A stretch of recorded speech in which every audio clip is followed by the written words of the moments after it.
나의 의인은 믿음으로 말미암아 살리라. 히브리서 10장 38절에 있는 말씀입니다. 이 말씀은 의인과 믿음과의 관계를 나타냅니다. 의인은 어떤 사람입니까? 이 세상에 의인은 없습니다. 다만 이런 사람은 있습니다. 하나님으로부터 어렵다고 인정을 받은 사람입니다. 어떤 사람이 그런 인정을 받습니까? 예수님이 구원자이심을 믿는 사람이 그런 인정을 받습니다. 따라서 하나님으로부터 어렵다고 인정을 받은 사람은 다 의인입니다. 그렇다면 믿음과 의인과의 관계는 어떤 관계입니까? 이 둘만 놓고 보면 믿음은 원인이고 의인은 결과가 됩니다. 왜냐하면 믿어서 어렵게 된 것이기 때문입니다. 그런데 중요한 것은 믿음은 한번 믿어서 끝나는 것이 아닙니다. 믿음은 계속 관리가 되어야 됩니다. 믿음은 계속 유지가 되어야 됩니다. 믿음이 살아있어야 된다는 것입니다. 그런데 많은 경우에 그러지 못합니다. 그래서 신앙 혹은 믿음을 생물이라고도 말하는데 끊임없이 가꾸어야 되고 관리해야 되고 또 유지하기 위해서 힘을 써야 되는 것입니다. 그런데 그러지 못하는 일들이 많기 때문에 디모데전서 4장 1절에 보면 이렇게 말씀이 되어 있습니다. 성령이 밝히 말씀하시기를 후일에 어떤 사람들이 믿음에서 떠나 미혹하는 영과 귀신의 가르침을 따르리라. 어떤 사람들이 믿음에서 떠난다고 합니다. 옛날에도 있었고 지금도 있습니다. 믿음에서 떠난다는 것은 무슨 말입니까? 믿음이 없어진다는 것이고 믿음이 죽는 것입니다. 신앙이 타락하는 것이죠. 왜 그러냐? 관리를 하지 않았기 때문입니다. 그래서 의인은 믿음으로, 즉 믿음으로 말미암아 의인이 되었고 또 믿음으로 말미암아서 의인으로서 계속 그 신분이 유지가 되기 때문에 반드시 관리를 해야 됩니다. 믿음이 떠나서는 안 된다는 것입니다. 믿음에서 떠나서는 안 되는 것입니다. 그래서 히브리서 10장 32절 이하에서는 믿음을 잘 지켜나가도록 의인으로서의 그 신분을 유지하기 위해서 믿음을 잘 지켜나가도록 몇 가지 권면을 하고 있습니다. 그 첫 번째 권면은 좋았던 믿음을 추억하라고 합니다. 32절에 보면 전날에 너희가 빛을 받은 후에 고난의 큰 싸움을 견디어낸 것을 생각하라고 합니다. 생각하는 것은 그 전에 있었던 귀한 믿음의 그 행위들, 믿음의 내용들을 추억을 하는 것입니다. 이 말씀의 문맥을 볼 때 사람들이 빛을 받은 후에, 즉 예수님을 믿은 후에 그들이 훌륭한 믿음을 가졌던 것을 알 수가 있습니다. 그러나 이 말씀을 하는 것을 보면 지금은 그렇지 않다는 것을 짐작하게 됩니다. 왜 전에는 큰 고난을 견디면서 좋은 믿음으로서 유지를 했는데 지금은 그렇지 못하겠습니까? 그것은 오늘날에나 이 말씀이 기록될 때나 늘 있어 오는 일들입니다. 늘 신앙은 도전을 받고 믿음을 공격하는 그런 존재가 있지요. 지금은 누구를 막론하고 믿음의 어려움을 겪는 시절입니다. 그런데 아무리 지금 믿음이 허물어졌다 해도 한때 예수를 잘 믿던 기억이 없는 사람은 거의 없을 것입니다. 그럼에도 불구하고 많은 사람들이 믿음에서 떠나고 있습니다. 세상이 변하듯이 믿음도 변하고 또 하나님과 우리와의 관계도 변하기 때문에 그것은 물론 나쁜 쪽으로 변하는 거죠. 그래서 염려되고 걱정되는 것이 바로 뭐냐면 그전에 믿던 복음의 빛을 처음 받았을 때 믿었던 그 믿음의 모습, 그 믿음의 내용이 잘 보이지 않는다는 것입니다. 이것은 정말 큰 일입니다.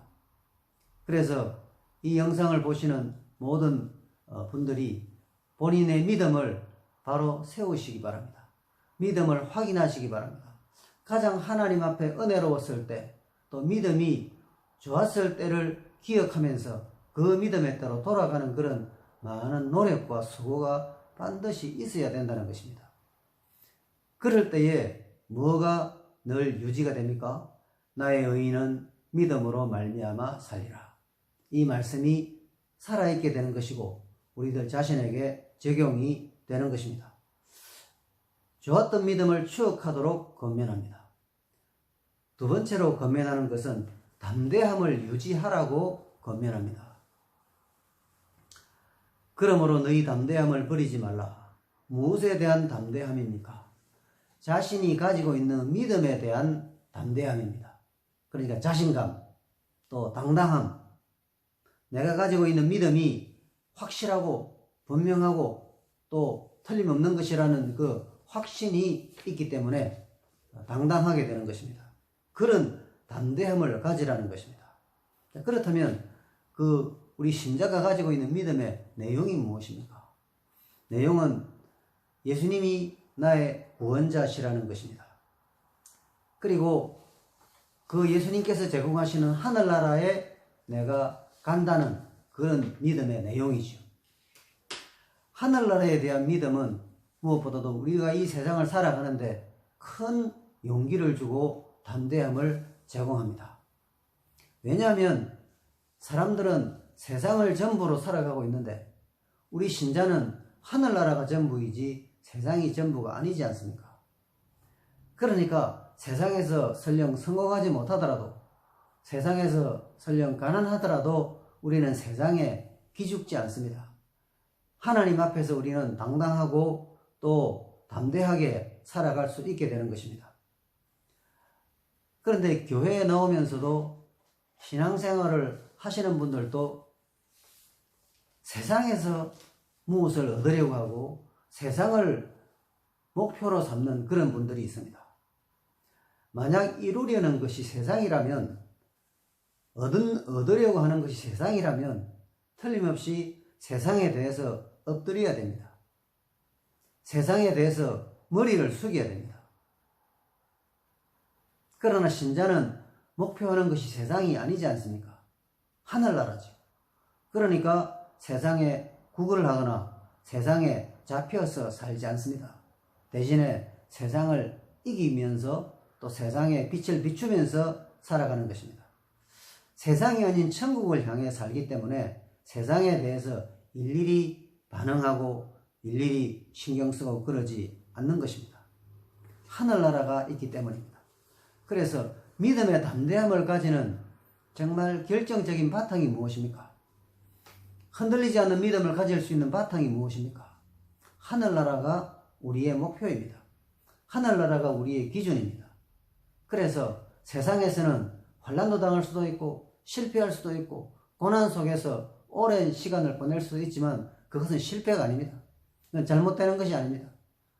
오히려 우리의 기준이 흔들릴 때 그것이 잘못된 것입니다. 그래서 우리 신자는 항상 내가 믿는 이 내용, 내가 믿는 이 사실에 대해서 우리는 담대함을 가져야 됩니다. 담대함을 가지지 못할 이유가 절대로 없습니다. 믿음의 담대함을 가지고 살아갈 때 내 믿음의 담대함이, 믿음에 대한 담대함이 유지가 될 때 무엇이 늘 내 삶에서 하나님과의 관계에서 이루어지는 것입니까? 나의 의인은 믿음으로 말미암아 살리라. 이 말씀이 살아있게 되는 것입니다. 그럼 세 번째 권면을 우리가 생각해 보면 끝을 보라고 합니다. 믿음의 끝을 보라는 것입니다. 믿음의 끝이 무엇이냐면 영혼이 구원을 받는 것인데 이 사실에 대해서 히브리서에서도 말씀을 하지만은 베드로전서 1장 9절의 말씀을 보면 믿음의 결국 곧 영혼의 구원을 받으리라. 예수를 믿었으면 영혼의 구원으로 끝을 맺어야 됩니다. 즉 자신의 믿음을 생각해서 찾아내고 그리고 믿음의 담대함을 유지하게 되면 그 끝이 뭐냐? 영혼 구원입니다. 믿음의 목표가 무엇입니까? 인생의 성공, 세상의 출세로 삼는다면 그 믿음은 헛것입니다. 예수님 당시에도 그랬고 지금도 그렇습니다. 사람들은 예수를 믿으면 세상에서 출세하고 세상에서 잘되는 어떤 그런 덕을 예수님으로부터 보려는 그런 동기들이 있습니다. 그래서 물질적인 축복에 많은 교회와 신자들이 시험을 만나고 있는 것입니다. 물질은 하나님께서 우리에게 주셔서 이 세상에서 살아갈 동안 쓰게 하시는 것입니다. 쓸 만큼 있으면 되는 것입니다. 모으고 쌓고 누리려고 하는 것은 큰 탐욕입니다. 이것은 우리 신앙을 저해하는 것이고 영혼이 구원받는 그 영적인 최종 목표를 향해 나아가는데 큰 지장을 주는 것이 바로 그런 개념입니다. 그래서 우리는 믿음을 유지하지 못하고 믿음에서 떠나는 것, 이것을 곧 히브리서에서는 뒤로 물러가는 것이라고 말씀합니다. 히브리서 10장 39절에 보면 우리는 뒤로 물러가 멸망할 자가 아니요 오직 영혼을 구원함에 이르는 믿음을 가진 자니라. 그래서 믿음의 목표가 무엇입니까? 우리는 왜 예수를 믿습니까?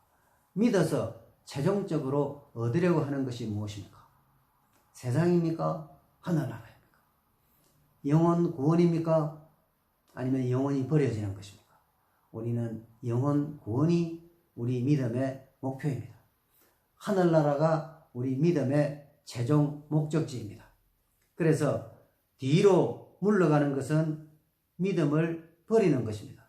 믿음에서 떠나는 것입니다. 왜 떠나겠습니까? 믿음의 목표가 잘못되어 있을 때 그렇습니다. 우리의 믿음에 세상적인 어떤 것도 포함이 되어서는 안 됩니다. 우리의 믿음은 오직 영혼 구원만 있어야 됩니다.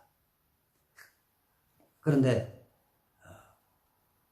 오직 영혼을 구원함에 이르는 믿음을 가진 자니라. 믿음의 목표가 바를 때 어디에 이르게 됩니까? 영혼을 구원함에 이르는 것입니다. 그래서 믿음은 목표가 중요합니다.